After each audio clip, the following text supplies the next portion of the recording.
Welcome to the Clockwork Percussion Podcast. Today we're with Nick Aguilar. Welcome. Thank you for having me, Max. Of Great to course. be here.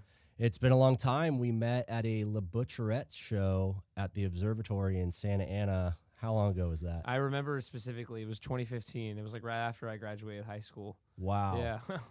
Cool. Yeah. Well, yeah, I think we just kind of like exchanged information, been like lightly following along on social media and seeing you go from, I think you were playing for Law. Yeah. I was playing for a band called Law that I basically started in high school when I was like 16 and, you know, I was on and off with for many years up until just about a year and a half ago where, came and left a couple times. But, yeah, that was my main project at the time, band called Law, based out of Long Beach. And it's no more, but Jacob, the singer, is now doing his own thing, and everybody's kind of gone their separate ways respectfully. So, Cool. Yeah, and then seeing you play for like a number of bands, release a bunch of recordings, working for local venues, go on tour. Yeah. So what are you doing now? I mean, pretty much everything that you just said, still very much so.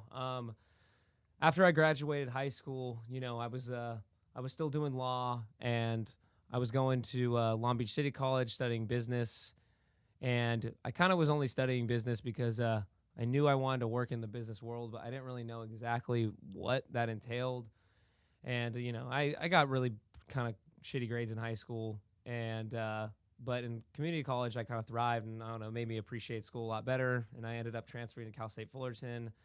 But I was so busy with all of my jobs at the time that I was doing, and work and being so busy with music, and I was playing in like two different bands, I think three different bands at the time, where I was like, and I moved out of the house for the first time, and I was barely like 21 years old, and long story short, I got overwhelmed and got ahead of myself, and I'm not going to say it was too hard or anything because I could have done it, but I just didn't prioritize school. And ever since then, I was kind of like in a little bit of a dark place for a minute. But 2019, the year after I dropped out of school, because I dropped out in 2018, was a bit of a triumph for me, in a sense where my punk band that I joined at the time, Neighborhood Brats, that I'm still technically in. I went on my first tour ever with them. It was like a month-long tour, and that kind of got my it was only in the U.S., and they took me to Europe for the first time a couple months after that, and that was kind of like a bit of a getting my feet wet in the touring world for the first time, like actual touring, and I was like, I could do it. And then I got this crazy opportunity to fill in for Mike Watt in the Missing Men, and because I've been a huge fan of him for my entire life, and I got the opportunity to tour with him it was like a 45-day tour in the fall of 2019. 45 gigs in 45 days. And yeah, I would do it all again if I could, honestly. I know that sounds like a lot, but I'll tell you right now, it was kind of nice because, you had like a job to do every day, and like you don't get lazy. And, on show day, days off, I kind of don't really like on the road, if I'm being completely honest. But because it kind of, you don't really feel like you have purpose, and everybody's just like not really in a good mood, and it feels like everybody's like ostracized, but that's a whole other thing. But yeah, so 2019 was a bit of a triumph year for me, where I felt like, wow, it's like, I feel like I could do this touring thing. And I've like worked really hard to kind of get there too. But then the pandemic hit in 2020, and then I was just like, well, shit, so much for that. Like, what a tease. But yeah, man, ever since the pandemic has, I guess, sort of subsided. I know COVID is still a thing, but, luckily it's not killing everybody like it used to. And, so I guess I'll take it from where I've been in a post-pandemic world. I've been playing, I joined a band in 2018 called Slaughterhouse that I'm still involved with. I'm still involved with Neighborhood Brats whenever we get to play. Both of these are punk bands, but I guess I would say most notably in January of 2022, I joined a band that's already pretty established called Frankie and the Witch Fingers. And ever since I joined the band, we essentially kind of hit the ground running with immediately writing, immediately touring. I think I've done close to about 150 shows with the band now. We've been touring pretty extensively since I joined. We just got back from a 5-week tour in Europe. We're doing, we're doing a festival in Edmonton, Canada, in about a week, and then we're doing KXP, based out of Seattle, in August 31st. That's definitely something I really want to plug. 12 p.m. PST, August 31st. We got my first full-length record with the band that's called Data Doom, or Data Doom, however you want to pronounce it. It's coming out Friday, September 1st. And we're doing a special in-store performance at a local record store in Seattle, since we're going to be up there, called Easy Street Records. Really looking forward to that. Yeah, I'm pretty stoked to be on a full-length LP with the band finally, because, we recorded it and wrote it. It was all done in May of 2022, and now it's September 2023 when it's finally coming out, because, just pressing and, you know how it is pressing a record. It takes forever to get out, and, for all the nuts and bolts for it to come together. Yeah, we're I guess most notably too, we're going on a full U.S. tour from September 9th to October 8th. And then they're doing like a West Coast run of shows from like October 27th to November 3rd, dubbing it as a quote unquote Halloween tour. I didn't come up with that. Don't worry. And we're going to Australia again, that we got to do last year, which was pretty amazing. We're going again for 5 days at the end of November. And then we got 3 very important and should be fun local shows in Long Beach at the end of the year, New Year's Eve weekend, that aren't announced yet, but they're being hammered out and should be working on those soon. I guess one thing too that I could say too, one thing that I could say as well is that I'm still, even though I'm very heavily mostly involved with Frankie and the Witchfingers, as it's become a bit of my full-time job for better or for worse, I'm still heavily involved with my my old band Neighborhood Brats, and my other band Slaughterhouse that I've been involved with since 2018. In fact, I'm actually going to play a show with them right now after, but yeah. I guess that's all I can say as of right now, and I hope that wasn't too much. Cool, yeah. cool. Yeah. So let's dig into some of that. 2019 was like the triumph year. That's when Nick fucking cracked the code, and you got to do your first tour. So what was that experience like? That's a good question, man. It came. That's a good. I mean, it's a fun one to answer, because to be honest, man, like, I was really young. I was barely 22 years old. I was, like I said, I just dropped out of school. But I don't know, man. It came pretty naturally to me. I would say that I was and still am a pretty damn good road dog for the most part. Like, I was good at not getting a lot of sleep and still playing a good show. Don't get me wrong. I do like to party here and there, but I never let it affect my performances, or no one ever had to worry about me when it came to like showing up at sound check on time, or, You're not a diva. No, I wouldn't say maybe I would say, I don't know. I try to stay humble, and I would say that I get in my mood sometimes on the road, but everybody does, Sure. But yeah, I'm not a diva, man. Touring with Neighborhood Brats was amazing. I did a month-long tour with them, and a big chunk of that tour was routed around doing a week-long tour with the Adolescents, who we're still really good friends with. Cool. Yeah. Shout out to Tony. Shout out to Mike Cambra. Shout out to Dan Root. All those people. Yeah, great group of dudes. And that was like, wow, okay, I can do a DIY tour pretty damn well. And then, I got that opportunity to tour with Mike Watt for 45 days, and that was a very rigorous tour. So yeah, let's talk about that. So, how did you meet Mike? Basically, just by when I was, I started playing drums when I was 10 years old, and I was kind of only really familiar with the music that my dad was showing me at a young age. Deep Purple, Black Sabbath, Rush, bands I still very much like till this day. But it wasn't until I like discovered punk rock when I was 12 years old, because it was right in my backyard at in San Pedro, where I'm born and raised, because that's where Mike Watt's from, and that's where bands like Toys That Kill are from. And my dad had a friend at work who gave me Double Nickels on the Dime, which is a Minutemen record, the band that Mike Watt started when he was in, I believe it was 1980 with D Boon. And once I discovered that record, if you know what that record looks like, it has Mike Watt driving toward San Pedro going 55 miles an hour, and the Double Nickels on the Dime. So you could look at the speedometer in the photo, and he's driving. That's cool. And he's driving towards San Pedro, and it says on the freeway. So I'm like, what the hell? Like, I'm like 12 years old. I'm like looking at this CD cover, and I'm like,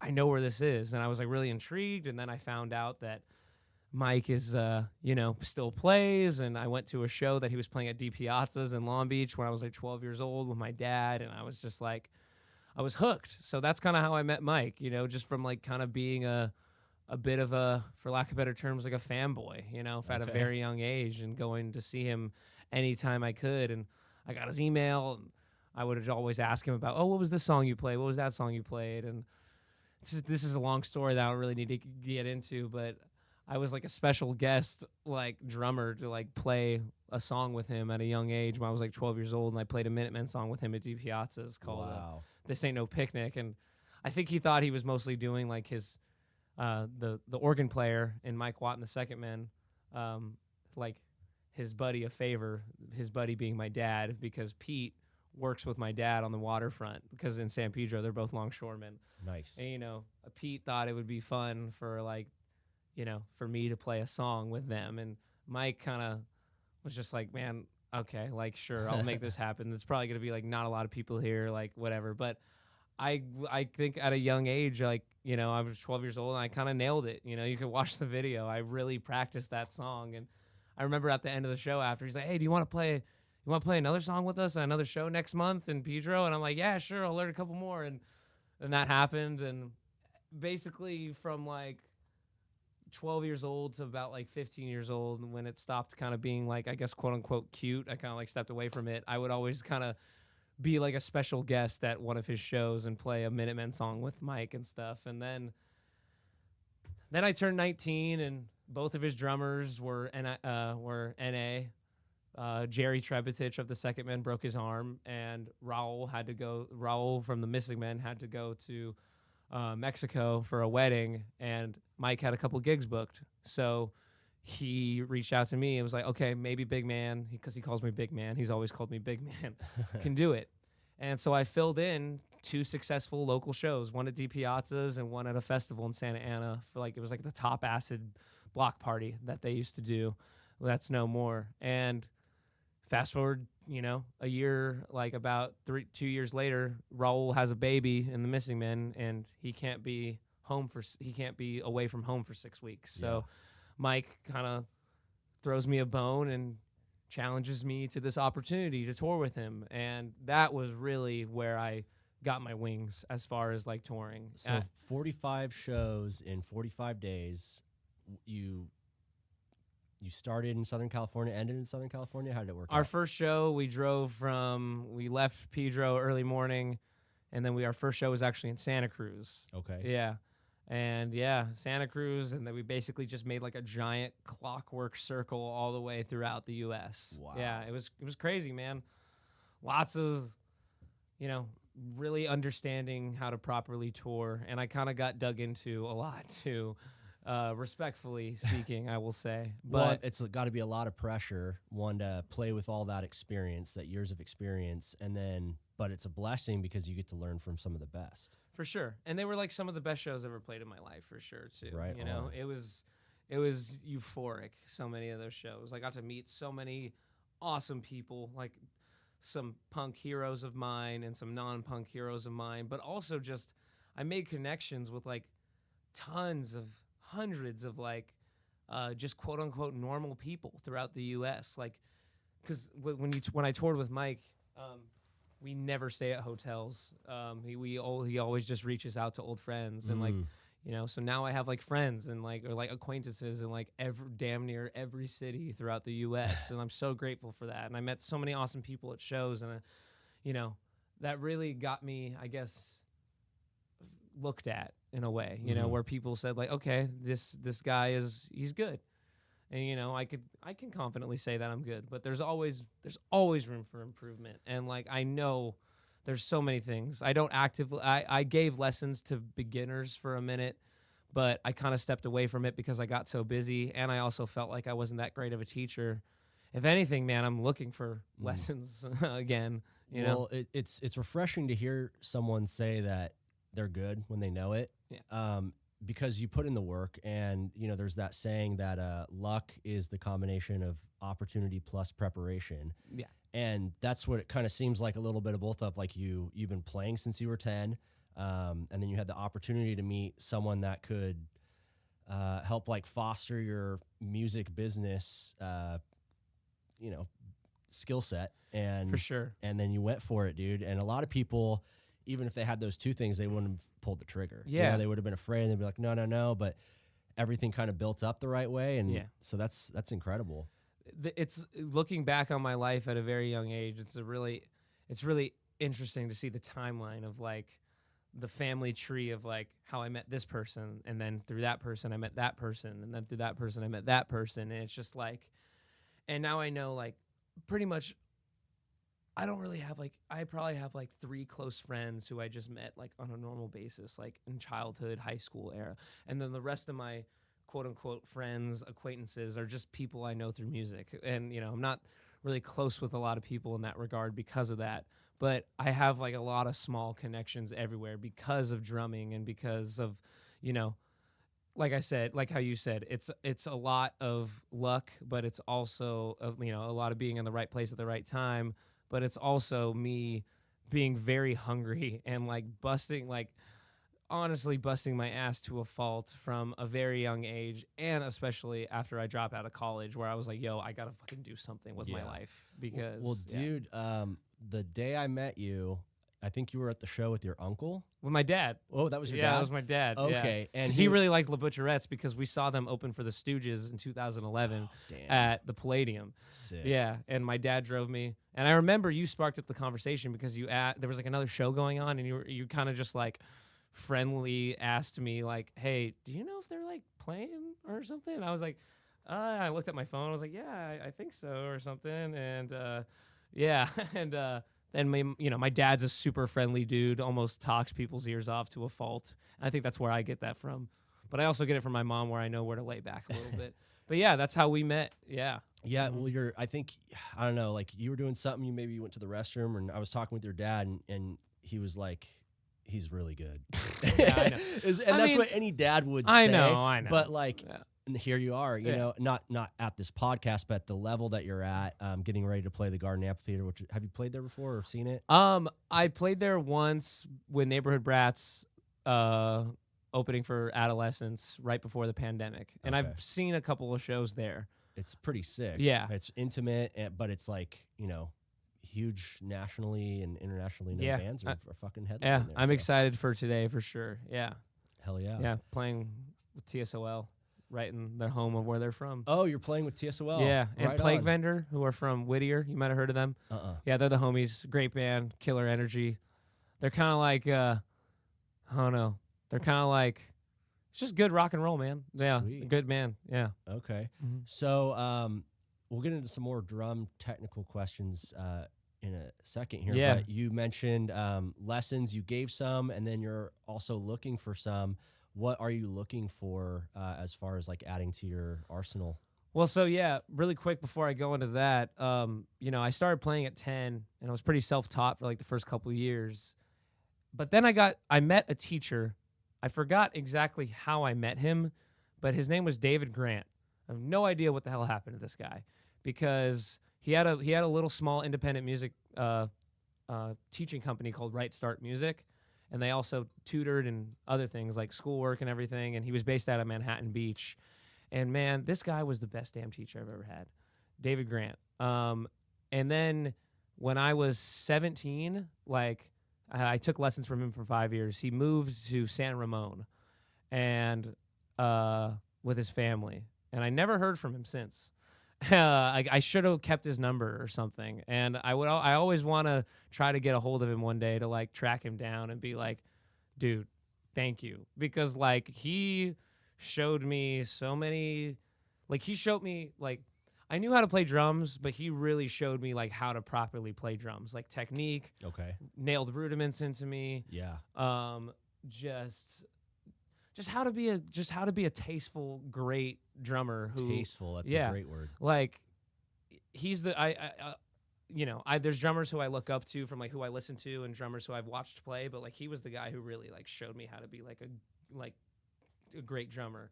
And ever since then, I tried out a couple drum teachers after that, who just never really scratched that itch. And then I just got so busy with touring, and that I just kind of have just been, to be completely honest, kind of not prioritizing getting lessons. But I'm busy a lot and I'm gone a lot, so I would like to find somebody who's a little closer to me. Mm-hmm. And so specifically somebody in the South Bay, maybe Los Angeles proper, Long Beach, maybe, just to kind of like,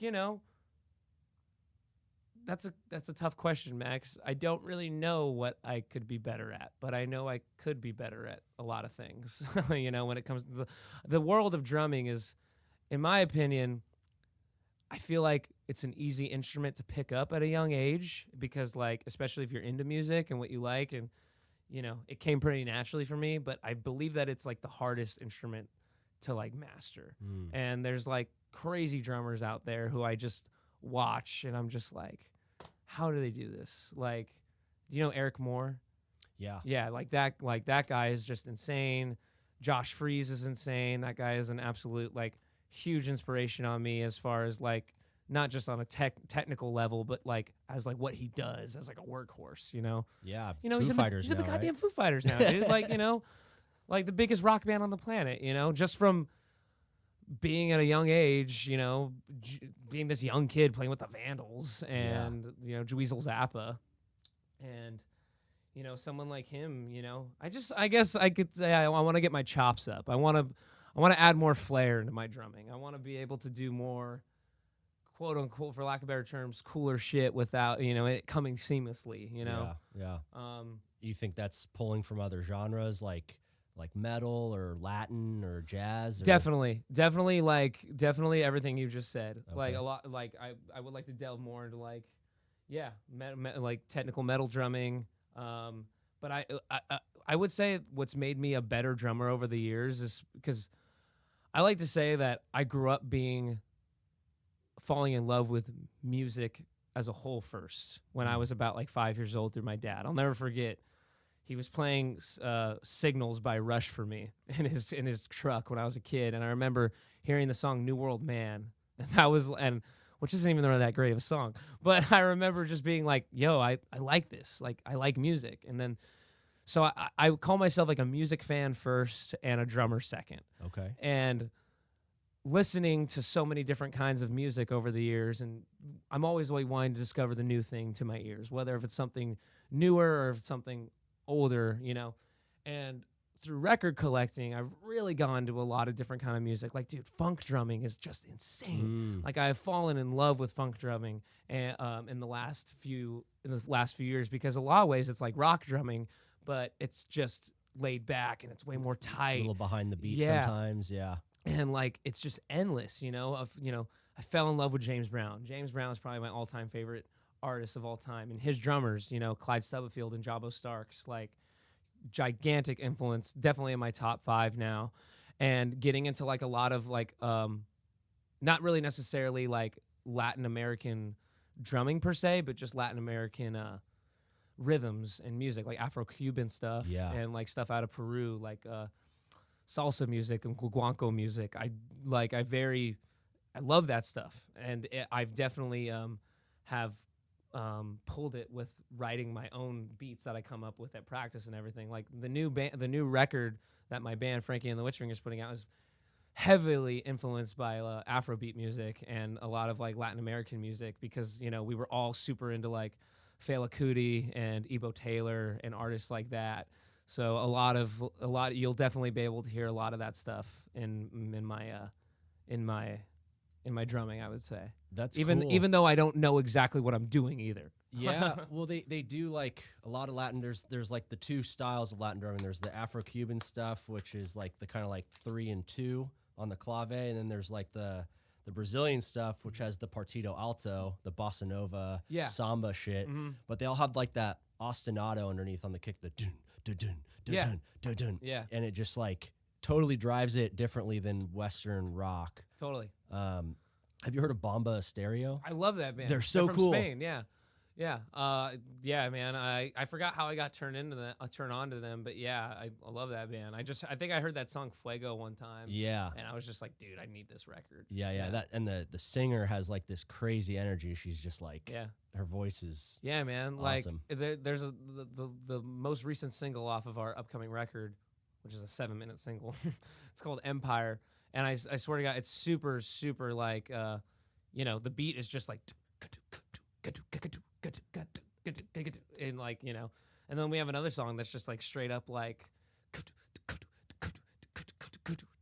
like, and it's just things that I don't even really, to be completely honest, like I couldn't even write it out and chart it out because they're kind of difficult for me to express exactly like in words what I'm doing, but I can play those kinds of rhythms. I might not just be able to point it out. So maybe that's something I need to learn too more, is like being able to describe the kinds of things that I want to play and like, oh, what was that you were doing? And say, I don't fucking know. I'm just doing it. I would like to be able to give an answer. Yeah. Well, I'm a bit ignorant in that regard. I think even the best people are like, there's always something to learn. Yeah, for sure. I knew this. I know this guy. Him and his sister both studied piano at Juilliard, and I was taking piano lessons from him. Went to high school with his sister, and he's like brilliant. He can just hear anything from ear and just play it like almost immediately. And he's like, there's always something to learn. He's a piano player? Yeah. Yeah. Yeah. It's wild, man. Yeah. My guitar player, Josh, in Frankie and the Witchbringers, is kind of like that. I call him annoyingly good because, like... You're frustrated every time you... like, he's the type of guy who never has to practice the songs that we're going to do before the set. Like, he just... Yeah, I mean, he flubs every once in a while, but he hardly flubs. He picks up something, like, almost immediately. And, me, it's just... I'm pretty natural, too, but still, there's always... I don't know. Mike Watt kind of delved that mindset into me at a very young age where, he always says that as human beings, we're always learning something new. There's always something new to learn, whether if it's with something personal or with your instrument, and that's the thing. I guess I would say in that regard, I feel a little lost, for better or for worse. I want to learn more. I just feel stuck in a way, but I also don't feel stuck because I feel like I'm always being inspired by the new kinds of music that I'm getting into. And I've really been into jazz lately and like a lot of like classic hard bop stuff, like the early Blue Note records, and like, Tony Williams plays on a lot of those records. Yeah. And I've always been a huge John Coltrane fan, even before I was even remotely into jazz. And Elvin Jones, one of the best drummers. Yeah, man. Like even as a dude who could barely even name a lot of jazz artists, I always pointed out Elvin Jones at a young age because I was like, man, this guy is just incredible. There's certain drummers who you hear, you're like, that's Elvin Jones. And, like, that's true. Yeah, like, I mean, I don't know. It's like certain people, like when the very broad instrument, like you hear a saxophone, and you're like, okay, I could tell that's John Coltrane playing that. Or you even hear a piano, it's like that's Herbie Hancock playing piano. Right. Like those are the best musicians to me. I like drummers. My favorite drummers are the ones who have like their own styles. And, when you hear that drummer, you're like, that's that guy playing,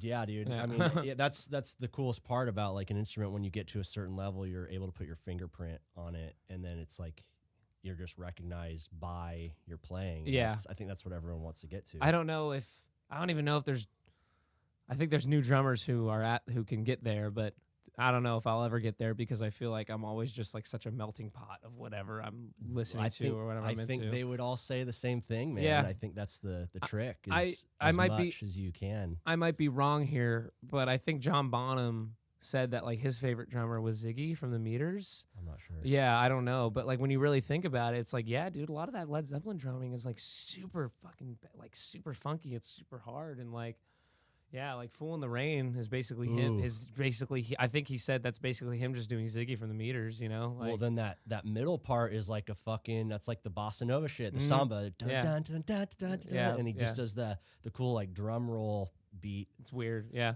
So this is probably the hardest question Oh, that Mhm. I ask All right. every time, and everyone always tries to get around just saying one person. But who is your favorite drummer of all time? I'll say one person. George Hurley. George Hurley is the drummer of the Minutemen. And like I said, growing up, I liked the drummers that from the bands that my dad turned me on to, like Bill Ward from Black Sabbath. He's definitely top 5. Hell yeah. I love Ian Pace from Deep Purple. Mighty Max from Bruce Springsteen's drummer, of course. Those are all drummers I liked. But when I discovered punk rock, through the Minutemen, and the Minutemen, they don't really sound like a quote-unquote punk band. They're super weird and avant-garde. So when I listened to Double Nickels on the dime for the first time and hearing this quote-unquote punk drummer playing all these crazy fucking rhythms, like it really opened my mind into a wormhole of different kinds of music. And I was just like, I want to play. I remember listening to that. I was like, I want to play like this. Nice. And meeting George Hurley like years later, after him seeing me play with Mike a couple of times, and I remember I played a festival in San Pedro at this new spot called the Sardine a couple of years ago, and he has a new band called the Wrinkling Brothers. It's just a 2-piece, him and this guy named Joe Dean. And I don't know, I was just kind of bullshitting with him, and out of the blue, he kind of just said to me, like, "Man, Nick, I don't know anybody who plays Minutemen songs as good as you do." And I'm just kind of like standing there, and I'm just like patting him on the back and like just like laughing, because I'm just like, dude, like, this is literally like any drummer's like I don't know. Put it this way, like, let's say some kid or someone my age, their favorite drummer of all time is someone who's like much famously bigger, like, I don't know, like a Dave Grohl or something. Like, imagine Dave Grohl coming up to you and saying like, "Oh, I don't know anybody who plays Nirvana songs as good as you do." Right. That's like fucking insane. Yeah. To me, George Hurley telling me I don't know anybody who plays Minutemen songs as good as you, that's like that to me, but on a much Mind-blowing. smaller scale. So it's like mind-blowing, And like, so he by default is like my favorite drummer of all time. Okay. And I will say to anyone listening to this podcast, if you have not listened to Double Nickels on the Dime by the Minutemen, and you want to hear some really awesome, crazy like, no drumming on that whole record sounds the same. No, it's kind of like the White Album by the Beatles in that regard, where like no song sounds the same, and none of the drumming on any of the songs sound the same. It's just incredible, and it really opened my world up. So George Right Hurley. Okay. Yeah. What drumsticks do you use? So for a long time, I was using 5Bs, specifically Vaders. But I got endorsed by a company in London called London Stick Company, who I actually got hooked up with through Mike Cambra when I did the Neighborhood Brats tour with Adolescence. And it was almost like seamlessly, like amazingly easy how I got hooked up with that, because he put me in contact with the main woman, Marta, and he looped me in an email with her. I sent like a quote unquote like resume and like how much I tour and how much I plan on touring, and yeah, I get sticks at a pretty good rate, and they're also 5Bs, and they're really strong. So yeah, London Stick Company sticks, 5Bs. I don't really screw around with any other. I mess around with like heavier sticks when I'm like doing practice pad stuff. Yeah. But whenever I'm playing whenever I'm playing a kit, always use 5Bs. I've tried heavier, I've tried lighter, and it just never works. I always just gotta go 5Bs. Yeah. Cool. What do you use, if I may ask, really quick? I use. Thank you for asking. Yeah. I use. 7As. No, sir. I use. Is that bad? I wasn't insulting you. No. Just because they'd break so easily. I was gonna say, yeah, but you seem like you don't break sticks, because I feel like you're really controlled, even though you hit hard. Thanks, man. No, Yeah. I use the Rock Vic Firsts. Oh yeah, so they're 2B diameter. those are great with too. The extension. Whenever I'm like shit the bed on forgetting to order more sticks, I do use those too sometimes as well. Yeah, those are pretty mighty. Yeah. And then same as you, I actually go heavier on the practice pad at home. I have like those Scott Johnson ProMark fucking marching sticks. Yeah, those are rad. Just to totally like build up my forearms because I play. Are those are the red wraparound on them? I think. They have blue. Okay. But I think he has a few different models. Yeah, I think I have red ones of those. Yeah. Right on. They're awesome. Yeah, I used to use 5B. I used like the 5B Extremes for a while to get that length because I can just I play fast and pretty hard, but I just kept breaking sticks. Moved up to the rock size, and they splinter and break way less. I have a question for you, if I may ask really quick. Sure. Does a drummer breaking sticks a lot equate to you as somebody who doesn't really know what they're doing? No, I just think they don't know that they're probably heavier sticks out there. Okay. Okay. Yeah, because I mean, I feel like that's a big argument in the drum world. It's like, oh man, no drummer should break that many sticks, even if they hit hard. Like that means they're not hitting right or something like that. And I kind of get in my own head about that sometimes because I do break sticks. Not every show, definitely not every show, but I definitely do some wear on at least every new pair of sticks I use. Well, live, you're definitely going to go through more sticks and heads. Yeah. And I think it's all just preference at the end of the day. I mean, that's nice to hear from a fellow drummer who's really good. Oh, yeah, dude. No, I just think it's really all like once you understand. You mentioned taste earlier, and I always kind of think of like what's like Steve Jobs would always talk about taste, like for like Apple products and shit. But like when you're kind of like more in control of your skill set, you've practiced a lot. It's really about like how you want to express yourself and like having the proper tools to do that. And I think sticks are a huge part of that because it's like tires. It's like what connects the fucking car to the road. Yeah, that's a really good way of looking at it. Thank you for giving me some reassurance on that regard. Yeah, because I get in my own head. Like if one person says like one out like kind of like thing that like feels like a little bit of a shank in the side. I'm like, oh, I don't like that. And then I think They're about it. They're probably too just much. jealous you're up there fucking kicking ass, dude. Well, I mean, to an extent, yeah. I'm getting there. It's like halfway. It's like not full career, but it's like half career. So that's nice. Dude, no, I think you're killing it, man. So what kind of kit do you play? So I use a Ludwig Classic Maple primarily. I got it on Craigslist for a pretty damn good price back in. I remember I got it was in like, hold on, let me think.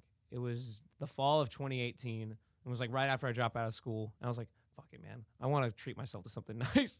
So yeah, it's a champagne sparkle finish, Ludwig Classic Maple. I got it off some guy in Calabasas, and he sold it to me for $1,200. Yeah, I got the kick. It's a 22 kick.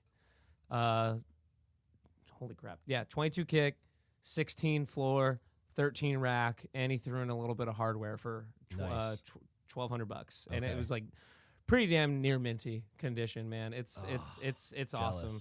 I've taken it on all around the U.S., gone through so many tours. It stays in tune so well. I don't know, the best sound guy in L.A., this dude named Jeremy, like.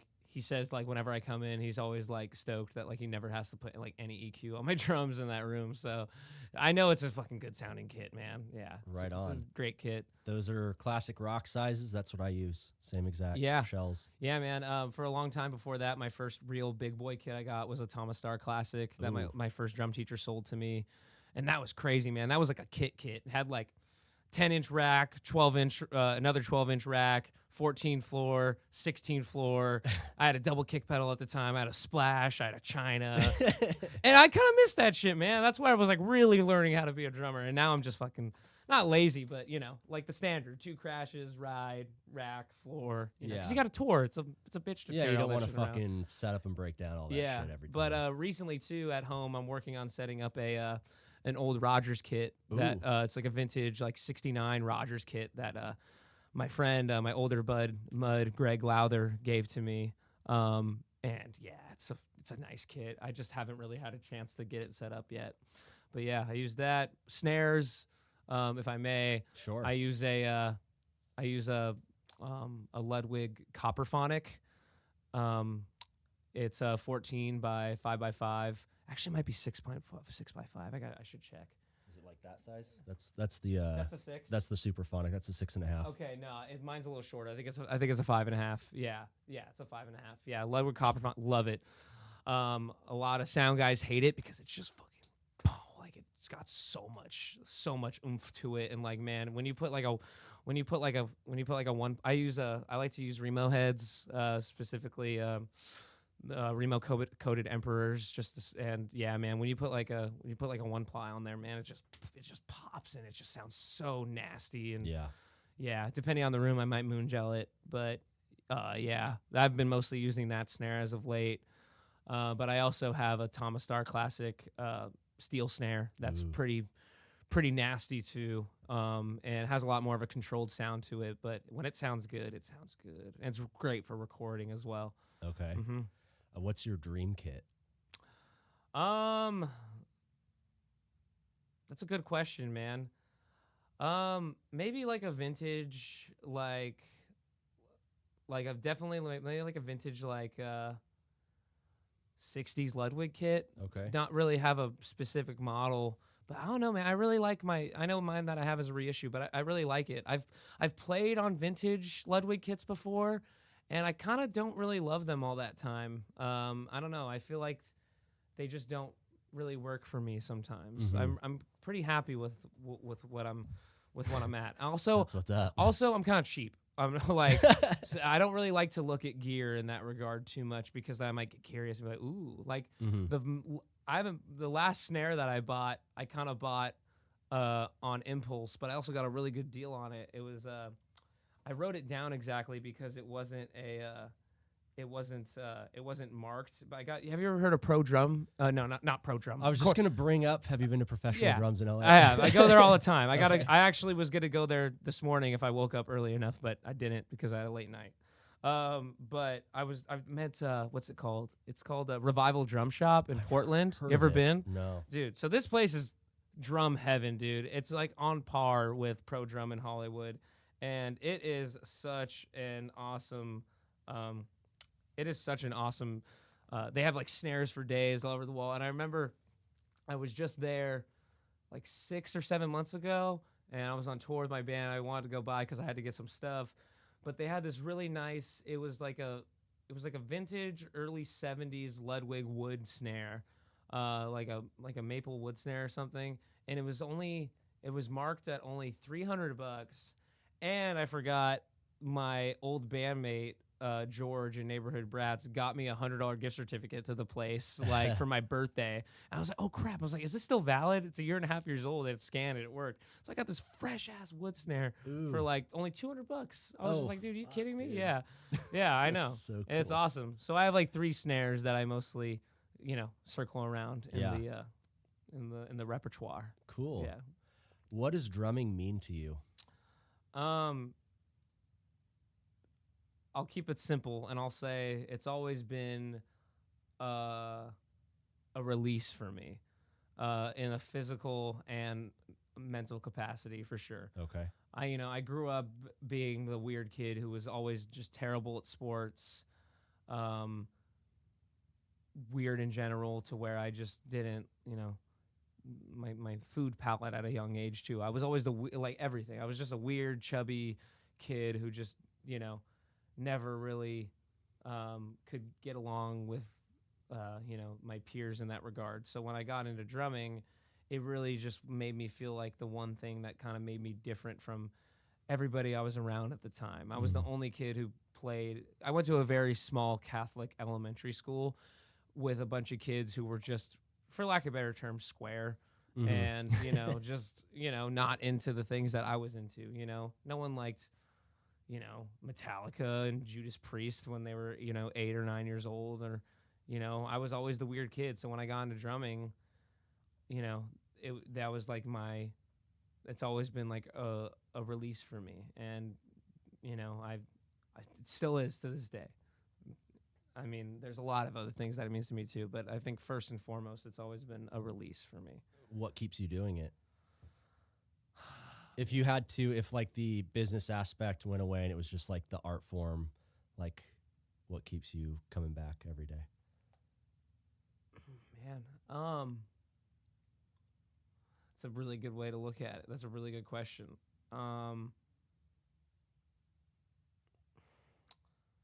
Man, you might have to pause here for a second. Well, it doesn't have to be Yeah. different than your first answer. Obviously that'll play into it. You know, yeah, it's like if I had to answer that question, I'd just say, coming up with even simple as coming up with new patterns every time I sit down on the Yeah. kit, or like getting something from listening to a new band, or That's the thing. I mean, yeah, I guess that would be my answer. It's like music is always there for me to listen to and to discover. So, and that's what always has made me want to play in general. hmm So, I think, music itself would just keep me inspired to just being like, "Oh, that sounds cool. I should try that," or try to incorporate that with what I'm doing. And it's a hell of a payoff, like learning something new and achieving it. It's like the greatest feeling in the world. totally. I will admit though that I've always got that more in a collective of musicians. When you're writing a new song Okay. together, and like you'd be like, "Yo, that sounds awesome," or like, "When you do that, when I do this, feels awesome." I've always felt insecure when playing by myself in that regard, but. Every once in a while I come up with something like pretty dope. I'm like, yo, like I don't want to forget that. Like, Yeah, yeah. let me tap that out on my phone and put it on my So Yeah. what's your most of the time, I mean, every band's different, but what's kind of like your role in song composition in the band? Like, are you a pretty active member in that, or? For sure. I would say that for the most part, I have a very heavy hand in like the arrangements of Okay. like writing things. Yeah. And almost to the point where I barely even get argued with. I feel like my bandmates with every band that I've been with, Neighborhood Brats, like Law back in the day, Slaughterhouse, and Frankie and the Witch Fingers, whenever we're writing stuff together, and if certain things, if certain riffs and certain parts seem like they're just not going anywhere, I kind of like get like a spark of like, yo, this sounds awesome. What if we put this part here and that part there, and Mhm. make sure it only goes this much this time, like it only does it this much this time, you know. I like have like this like very like passionate vision of like, yo, just trust me here, and like they're like, okay, yeah, that sounds good, yeah. So I would say that like when it comes to arrangement, I have a very heavy hand in that regard, and always have, and I'm really really grateful for that because I don't have a lot of room to argue when it comes to like the melodic sides of things. I mean, For I can sure. play bass a little bit when it comes to like when I have like those ideas, but like, you know, I can't argue with like how a certain guitar part is being played or how a certain bass line sounds, but I have a pretty heavy hand with arrangement. Okay. Yeah. Right on, man. That's to be cliche, a band is only as good as its drummer, and so Dude, when yeah. the drummer says like, we should probably play this part less, or like put this here, you Dude, yeah. can't really argue with the person keeping the beat. Man, like we have some long songs too, but like I've always been like an advocate for like, not overstaying your welcome, Yeah. People's attention spans are short, especially these days more than ever 100%. now. Not to sound like a boomer or anything, but it's true, man. Like people have short attention spans and trim the fat a little bit, like don't overstay your welcome, be grateful that you're there and people are there to see you and to even begin with, But one thing I was going to say with that, your band is only good as your drummer. Dude, like, I'll say this. If your band, like, the music sucks and your singer sucks and your guitar player sucks, just if the songs aren't there. But if your drummer's dope, I'll watch your whole damn set. I don't care. I don't care. I'll be like, there's certain bands who I've seen where I'm like, damn, dude, like, your drummer's, like, this drummer's awesome. Like, It's kind of like the Dave Matthews thing, man. Like a lot of people say, like, I'll never forget my drum teacher. Like at a very young age, she was just like, "Yo, I'm gonna play you this band. This band is not good by any means necessary." And he liked some questionable stuff, and even he knew that the Dave Matthews band was not good. Yeah. I mean, I don't even really think they're that bad, but he would just damage. He's like, "Yo, this band is not good. Do not listen to this band, but listen to their drummer." Yeah. Fucking Carter Buford. Yeah, dude. yeah, he's a great killer drummer, man. Yeah. So yeah, if your band sucks, I'll still watch your band if your drummer's amazing. And I won't take my eyes off of him either. And That's yeah. my alarm to make sure you get to your gig on time. Oh, it's fine. I'll make it on time. Don't even worry about it. Yeah, if there's still more you gotta go, I still got time. I got kind of like the last question is what are 1 to 3 tips that you would give to any drummer listening? Okay. In what aspect? Like as far as like, Could be anything like, like, rehearsing with a click, I mean, familiarity with rudiments. I was just about to say, one stretching before you one play thing that live. I've always struggled with, ever since I was a kid and still struggle with, is always making sure that I stay on time with, with who I'm playing with. One thing that I've done at practice is play along to a beat matcher, to like where I could see my BPM to make sure that like I'm keeping like a steady, like I'm not speeding up too Throughout the much. song. Yeah. Like that is something. That's smart. That is something that is so like that I need to do, and I have to do it at shows sometimes too to make sure that I'm not like getting ahead of myself. And sometimes I've looked back at concerts and I'm just like, God damn, I played that so fast. Like, why did I do that? We're fucking punk, drummers, dude. That we play ahead of the beat. We speed and up. I know that's where my roots are from, but like at the same time too, I gotta remember like a song is supposed to be like ding ga ding ga ding, not like ding ga ding ga ding ga ding ga ding. Like, God damn it, dude! I'm like, why did I do that? Yeah. So yeah, practicing along to like a beat matching app is definitely like a really good thing that I would recommend doing, especially if you're playing along with other people. That's one thing. I would say another thing too is to I would say that I've gotten better by constantly recording myself and listening back to the things that I do, because How do you do that? Your phone or my phone, or if you have the means, setting up some mics to an interface. It's not that hard once you actually, just you have somebody show you the ropes on how to do it, and that's nice in that regard. Always record yourself. I would say always record yourself. That's a main tip. And I would say another thing too, I guess more on a mental level, is always stay humble. My dad taught me at a very young age, always stay humble, and those words echo to me in the back of my head all the time. Even after I played like a show where I'm like, damn, that was fucking awesome. Like that was great, And I used to beat myself up so much when I would mess up or do anything, and I'm a little bit past that now, but. There's a fine line of being confident in yourself as a drummer and staying humble too. And I would say that there's a lot of drummers who I've seen who are just like not that great and so damn hot-headed. And I'm just like, dude, like, come on, check yourself, man. Be like, I'm so grateful. I'm so grateful for when anybody comes to any of gigs that I play. For the sake of seeing my band, or even people say that they've come just to see me play drums sometimes too, and then they discover my band after, and that's just crazy to me, and things like that make me stay humble and be like, and then, know that there's always room for improvement. Yeah. And so if you give lessons, help me. Nick, thanks for coming on, man. Is there anything else that you'd like to say? I guess that's it, man. I guess you could say I would say I don't have a website or anything, so I would say the best ways to keep up with my creative endeavors is just to follow me on Instagram at NickGuy1, and all my bands and everybody who I'm involved with musically is pretty much directed through there in my bio. So yeah, also I'm an open book. If you ever want to talk about music, ever want to talk about drumming, just I'm always, I'm busy a lot, but, I'm always there to give a helping hand and receive a helping hand too, so. Cool. So just, that's NickGuy.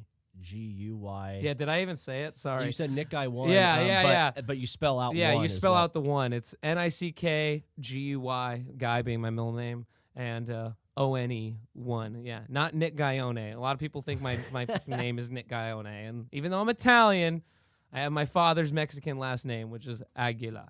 Yeah. Nice. Nick Guy Aguilar. Yeah. Cool. Not Nick Guyone. Sweet, dude. Well, thanks again so much for coming on, and good luck at the gig tonight. Yeah. Sorry if I rambled a lot. I'm not the best when it comes to talking, but I hope anybody listening enjoyed, and thanks so much for having me, Max. It was really awesome to catch up and be here. Hell yeah, man. Welcome back anytime.